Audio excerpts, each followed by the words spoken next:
alamat, yaitu tanda-tanda sehatil qalb, tanda-tanda tentang sehatnya hati.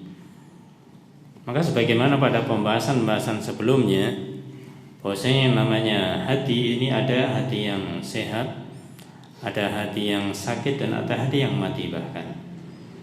Maka sebagaimana jasad, ya ikhwah azani wa'azkullah, ketika jasad atau fisik seseorang itu dikatakan sehat, maka dia telah teruji ketika melakukan satu amalan, perbuatan, aktivitas itu mampu dan kuat. Sebaliknya ketika ada seseorang melakukan aktivitas tertentu, kadang-kadang besoknya kemudian dia sakit, ini menunjukkan tidak kuat.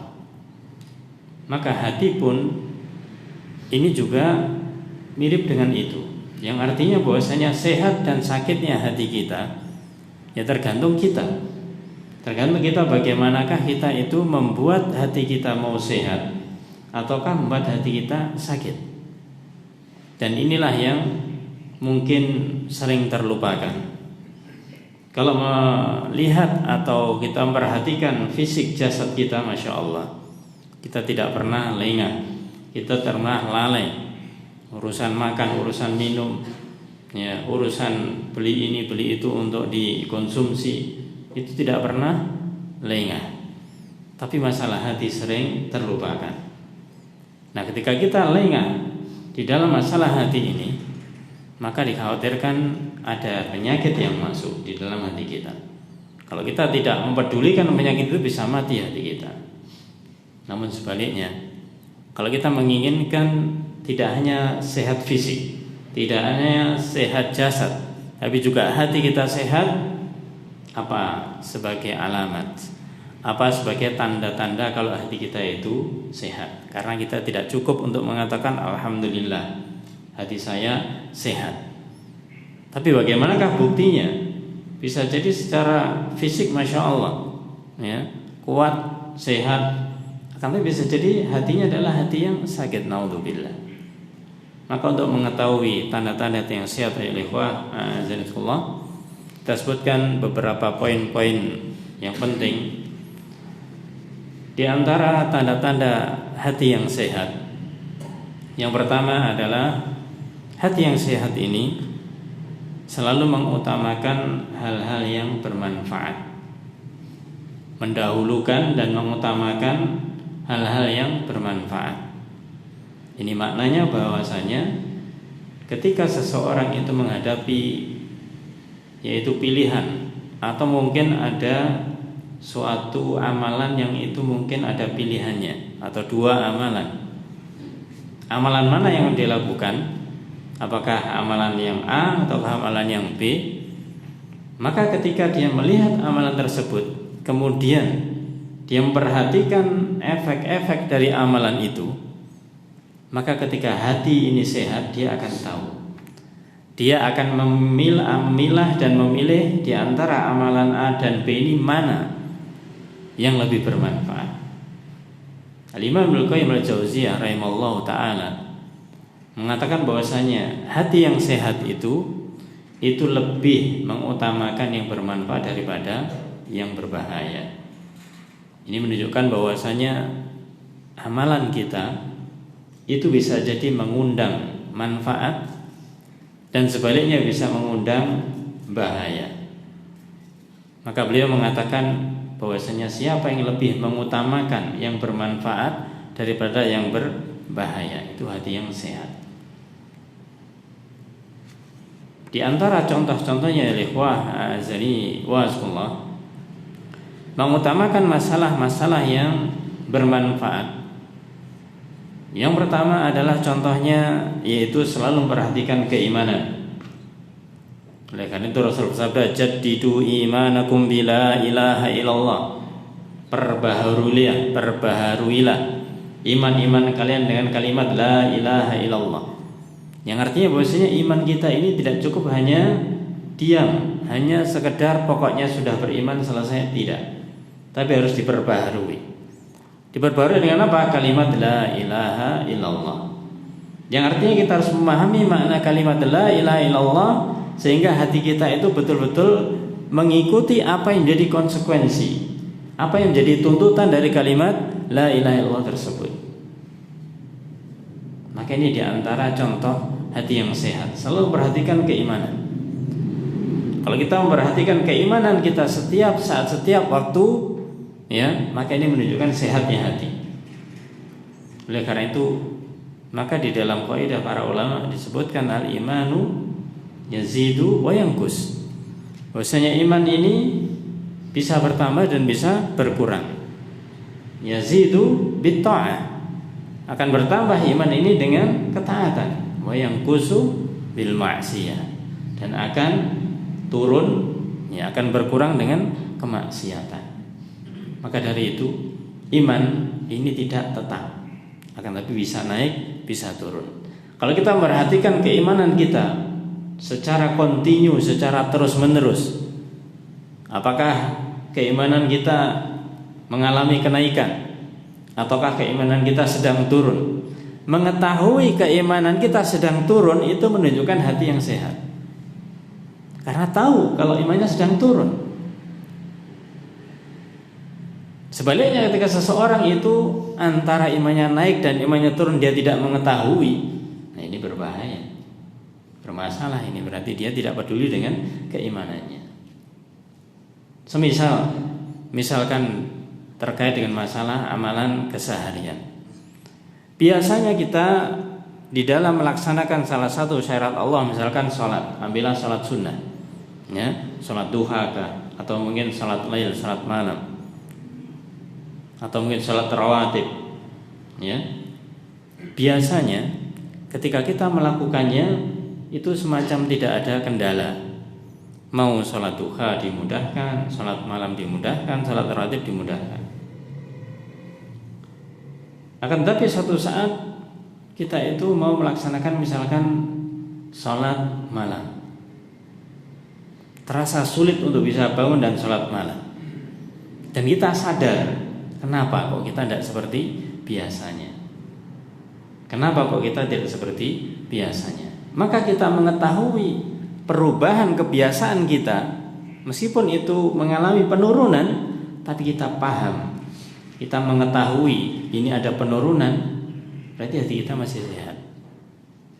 Masih sehat karena tahu ada penurunan. Kemudian ya ikhwah azaniyah semua, inilah keimanan itu di situ.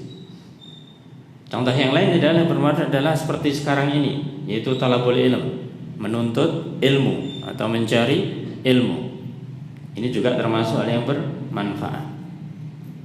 Tadabbur Al-Quran, yaitu mengkaji Al-Quran, ya, tidak hanya membaca, tidak hanya menghafalkan, tapi juga memahami isinya dan juga terus kemudian mengamalkannya. Ini bermanfaat. Dan juga contoh-contoh yang lainnya. Adapun sebaliknya ya ikhwah azani wa asqullah, hati yang sakit adalah kebalikannya, tidak memperhatikan yang bermanfaat ini. Di antaranya dia tidak memperdulikan yang halal dan yang haram. Bahkan dia sengaja memilih yang haram, atau oleh bawahnya memilih yang syubhat. Ini adalah hati yang sakit, tidak mau mencari yang selamat. Maka ini harus diperhatikan, jangan sampai hati kita masuk ke dalam yang demikian ini. Karena pada prakteknya ya ikhwah para jamaah yang Allah Ta'ala, betapa kita itu digoda, betapa kita itu diuji dengan kehidupan keseharian kita itu. Ketika kita memiliki keinginan melakukan suatu kebaikan, amalan kebaikan, maka apakah kita itu mau melakukan kebaikan itu, atau bahkan sudah melaksanakannya, ada godaan. Godaannya supaya kita tidak jadi melakukan atau kita meninggalkan amalan yang sudah kita lakukan. Maka ini adalah merupakan godaan sehingga kita jangan sampai tergoda dengan yang demikian itu. Maka kembali ke yang pertama, kalau kita bisa memilah, bisa memilih amalan-amalan yang bermanfaat daripada amalan-amalan yang berbahaya, amalan yang tidak bermanfaat, maka itu menunjukkan tanda sehatnya hati. Sehingga untuk bisa kita itu supaya istiqomah di dalam hal ini, banyak-banyaklah berdoa sebagaimana Rasul ajarkan, Allahumma inna nas'aluka ilman nafi'a. Ya Allah, aku mohon kepadamu yaitu ilmu yang bermanfaat. Sebaliknya kita berlindung kepada Allah, Allahumma inna na'udzubika min ilmin la yanfa. Ya Allah, aku mohon perlindungan kepadamu dari ilmu yang tidak bermanfaat. Ini menunjukkan ilmu ada yang manfaat, ada yang tidak. Maka dari itu, ketika kita dimudahkan untuk bisa melakukan amalan-amalan yang bermanfaat, bersyukurlah kepada Allah Subhanahu wa taala. Ini sebagai tanda sehatnya hati yang pertama. Kemudian yang berikutnya ya ikhwah azani wa azkullah, di antara tanda sehatnya hati yaitu mementingkan akhirat daripada dunia. Mementingkan akhirat daripada dunia. Yang artinya bahwasanya di dalam kehidupan kita ini, fokus kita, perhatian kita itu adalah suatu pekerjaan, amalan, aktivitas ini nanti manfaatnya hanya di dunia ataukah ada manfaat di akhirat kelak. Maka ketika kita memperhatikan ada amalan itu hanya untuk dunia saja, maka kita pikir-pikir dulu. Kita hanya memikirkan dulu manfaatnya apa untuk akhirat. Kalau tidak ada, cari yang lebih bermanfaat untuk akhirat. Jadi yang pertama tadi bisa melakukan yang bermanfaat dan itu untuk akhirat, bukan untuk dunia. Oleh karena itu Rasulullah SAW berpesan kepada sahabat yang mulia Ibnu Umar radhiyallahu anhu. Beliau mengatakan, kun fid dunya ka'annaka gharib. Wahai Ibnu Umar, jadilah engkau di dunia ya ka'annaka gharib, seakan-akan engkau seperti orang asing. Aw 'abiru sabil, atau orang yang sedang dalam perjalanan, musafir. Maka di dalam lanjutan hadisnya beliau mengatakan, Ibnu Umar mengatakan, idza amsaita falatan tadiris sabah. Ini ucapan dari beliau setelah mendengarkan pesan dari Rasulullah Shallallahu Alaihi Wasallam, bahwasanya jadilah engkau di dunia ini seperti orang asing, seperti orang yang sedang dalam perjalanan. Artinya hanya sementara. Maka beliau katakan, idza amsaita falatan tadiris sabah. Kalau kamu berada di waktu sore hari, maka jangan menunggu waktu pagi hari. Aktivitas amalan yang bisa kamu lakukan di sore hari, lakukan di sore hari. Jangan menunggu besoknya. Jangan menunggu esok pagi. Sebaliknya, wa idza asbahta fala tantadhiril masa. Kalau kamu berada di waktu pagi hari, kamu bisa melakukan sesuatu di pagi hari, jangan menunggu waktu sore hari.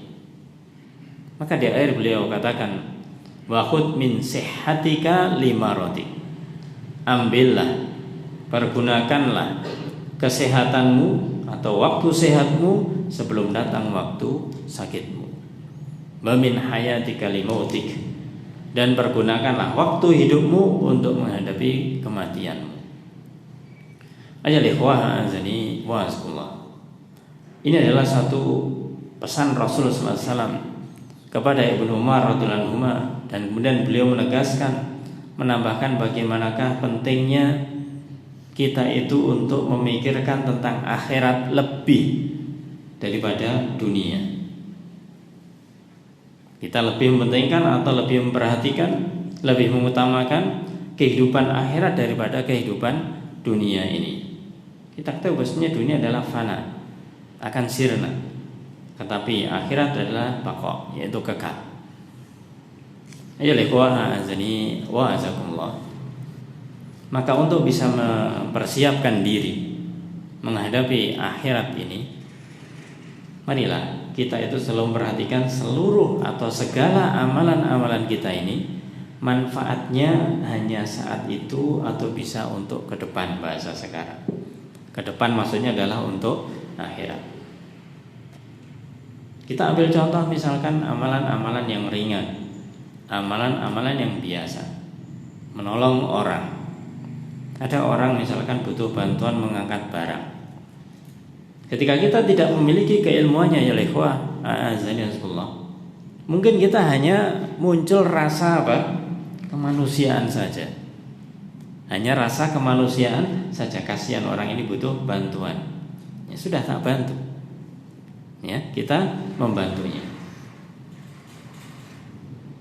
Setelah selesai, ya sudah selesai. Kita dapat apa?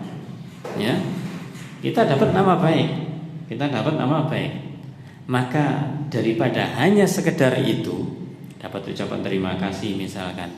Ketika kita memahami ilmunya, maka selain kita menolong orang yang membutuhkan itu, kita tahu bahwasanya di sinilah atau waktu itulah, saat itulah kita diberi kesempatan Allah Ta'ala untuk bisa mengambil bekal di situ. Mengambil bekal di situ, yaitu kita menolong orang tersebut niatnya lillah, karena Allah Subhanahu wa Ta'ala. Di samping juga kita mengetahui perlunya atau diperintahkannya kita menolong sesama.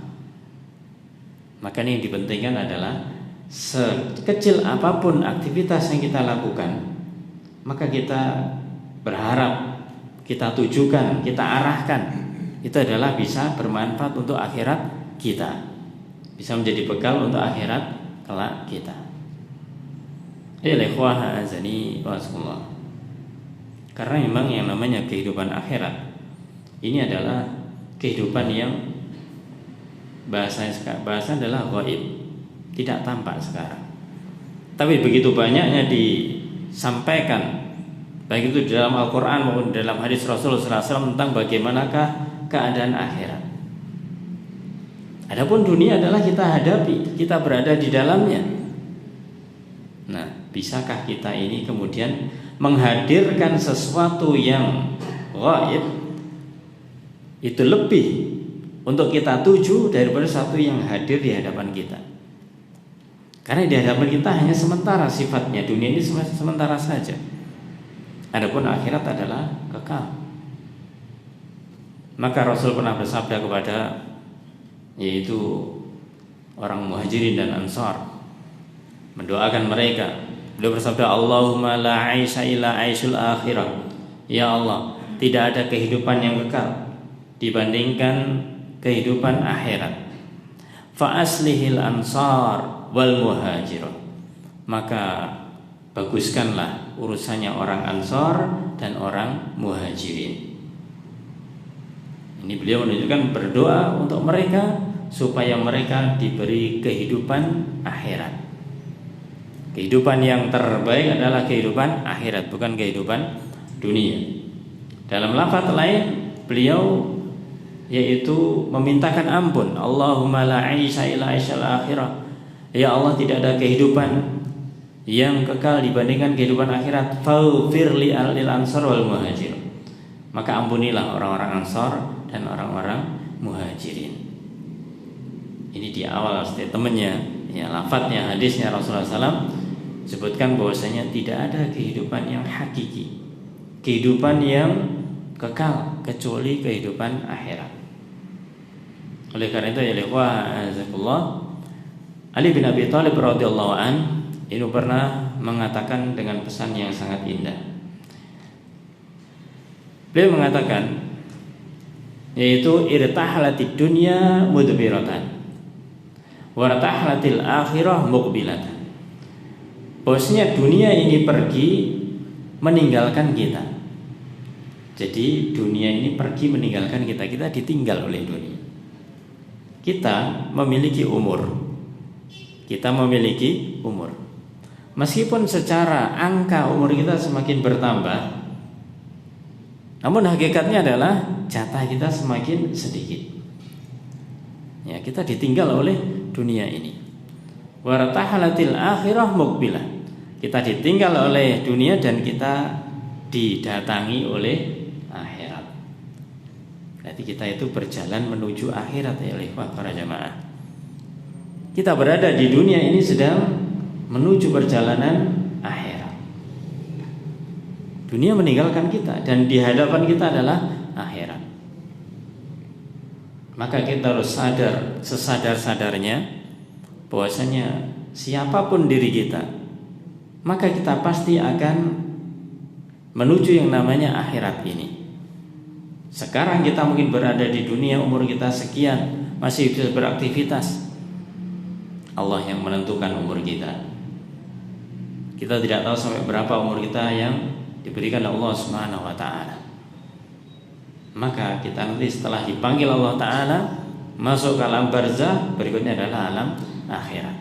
Dan itu pasti. Tidak ada keraguan sedikit pun. Harus kita yakin seyakin-yakinnya.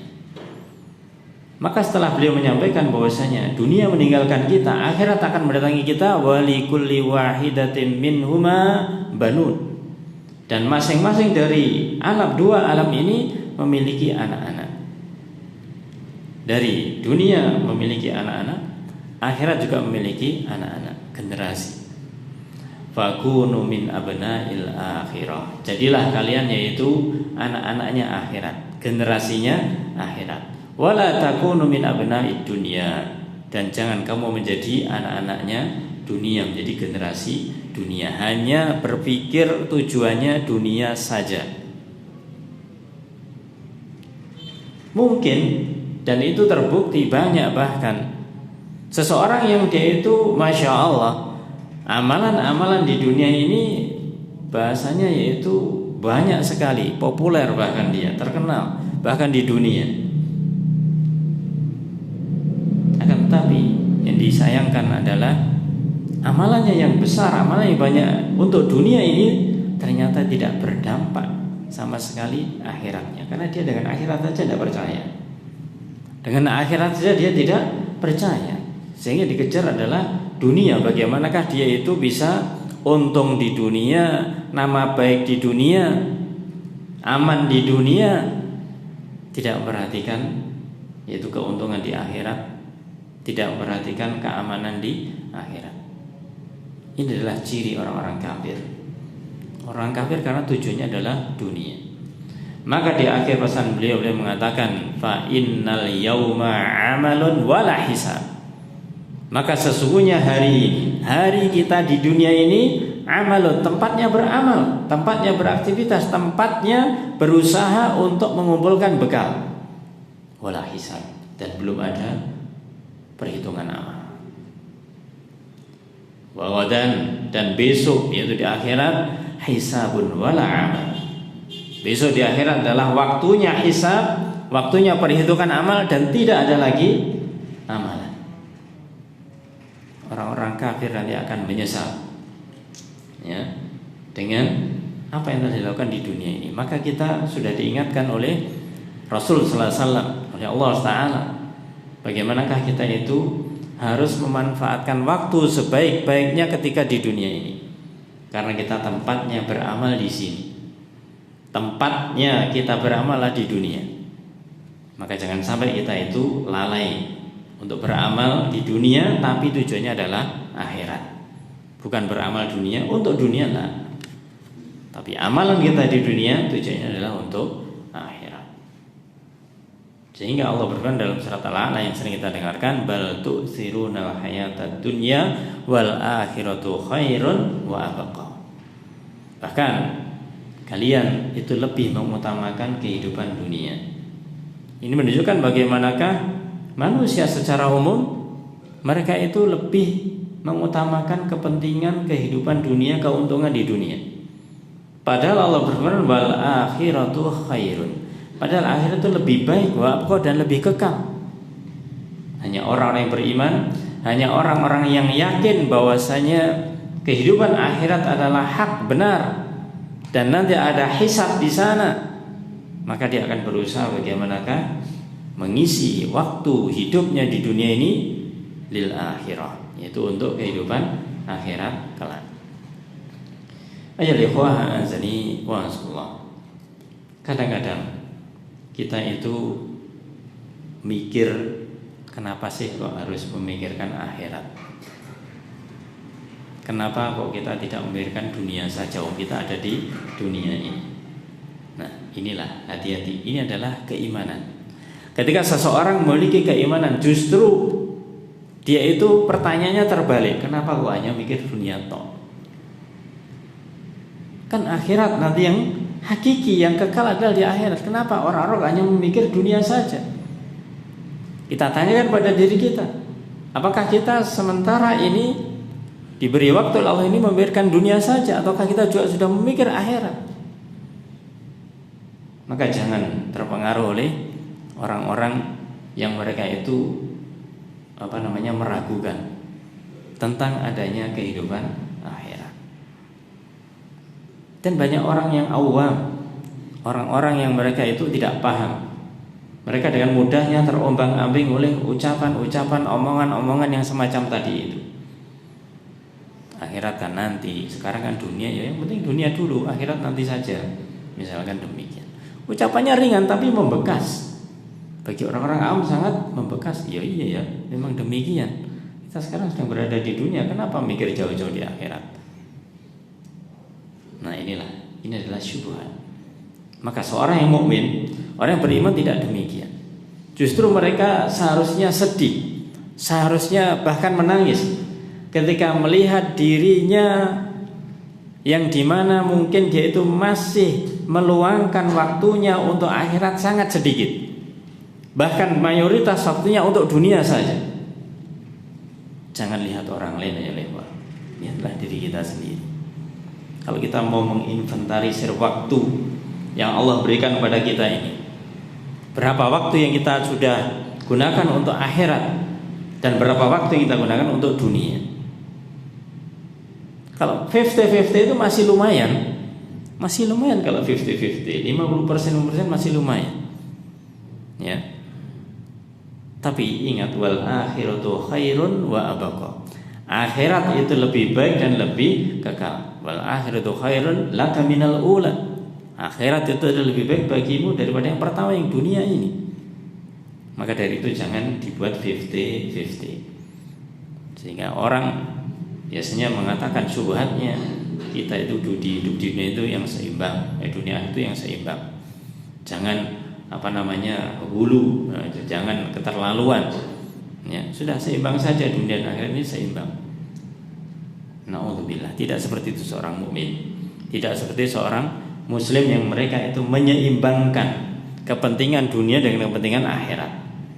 Tapi dia akan betul-betul mengetahui dengan hakikatnya bahwasanya akhirat khairun. Akhirat adalah lebih baik. Sehingga dunia adalah sarana. Ini sebagai sarana untuk menuju akhirat ini.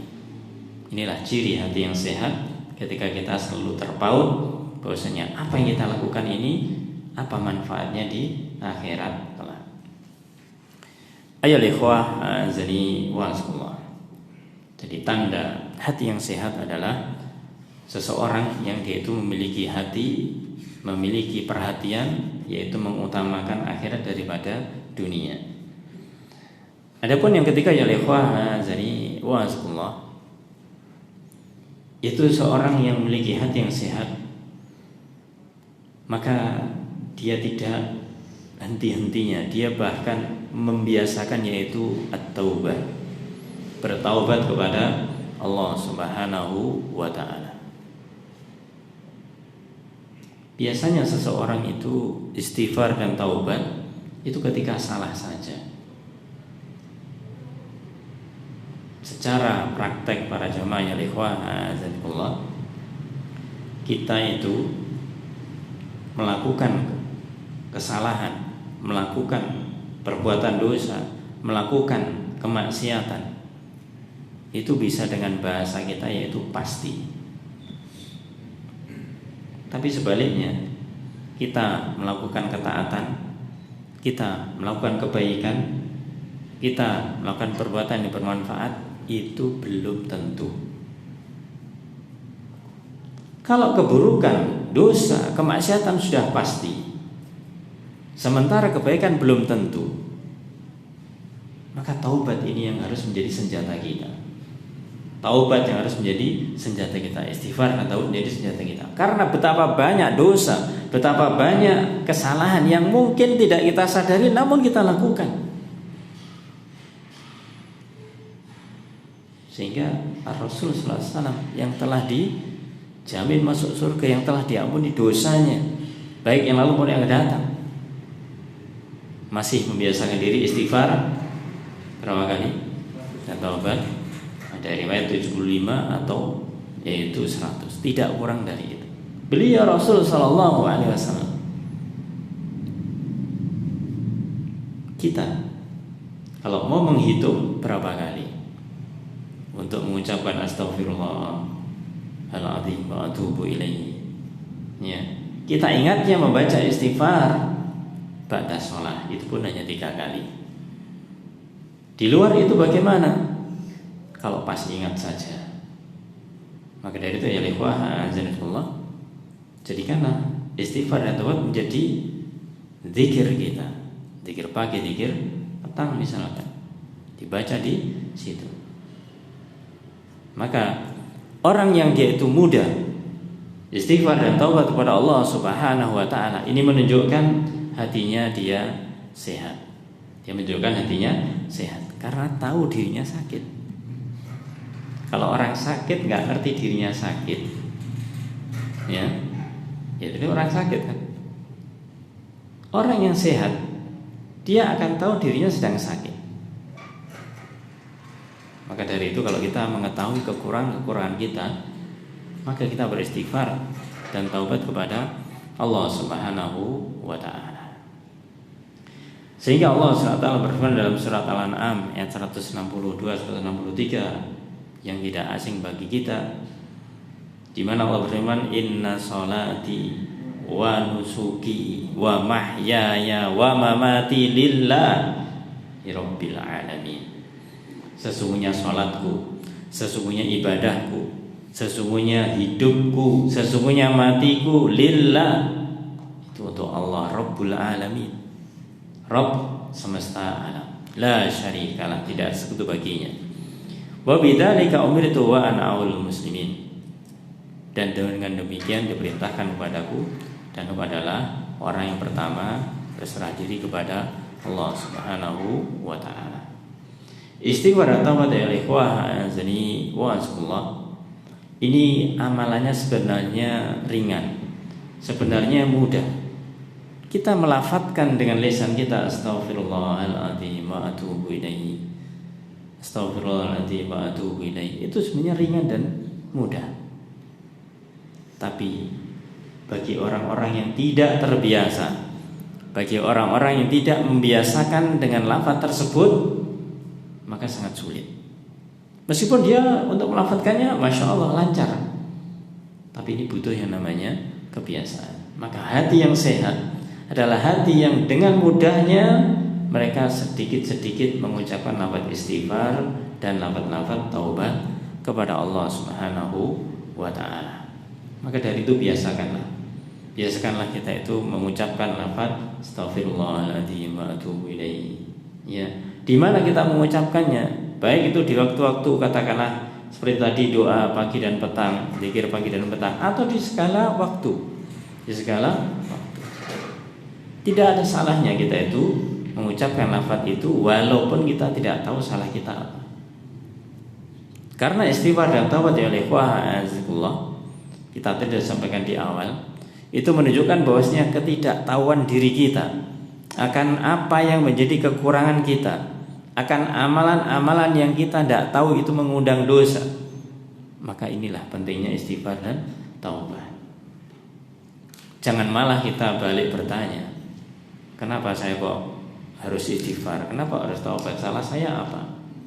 Maka ini adalah al-kibr, adalah kesombongan,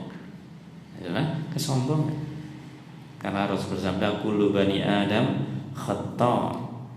Setiap anak Adam adalah khata', berbuat salah berulang-ulang lagi. Tidak hanya khata' tapi khata' berulang-ulang. Wa khairul khata'in at-tawwabun. Dan sebaik-baik orang yang dia itu berbuat salah, dia yang mau bertaubat kepada Allah Subhanahu wa ta'ala. Maka kalau kita membiasakan diri terbiasa untuk bertaubat kepada Allah Subhanahu wa ta'ala, bersyukurlah. Bersyukurlah. Karena adalah merupakan tanda sehatnya hati kita. Kalau kita bertaubat istighfar Allah Ta'ala, itu nanti akan bisa membawa efek, membawa dampak, membawa pengaruh pada kebiasaan kehidupan kita. Kita istighfar kepada Allah, kita taubat kepada artinya kita minta maaf kepada Allah SWT dosa kita. Maka kalau itu menjadi kebiasaan diri kita, kita tidak akan sungkan-sungkan, kita tidak akan berat untuk minta maaf kepada sesama ketika kita melakukan kesalahan. Atau bahkan mungkin kita merasa melakukan kesalahan padahal tidak salah, kita minta maaf kepadanya.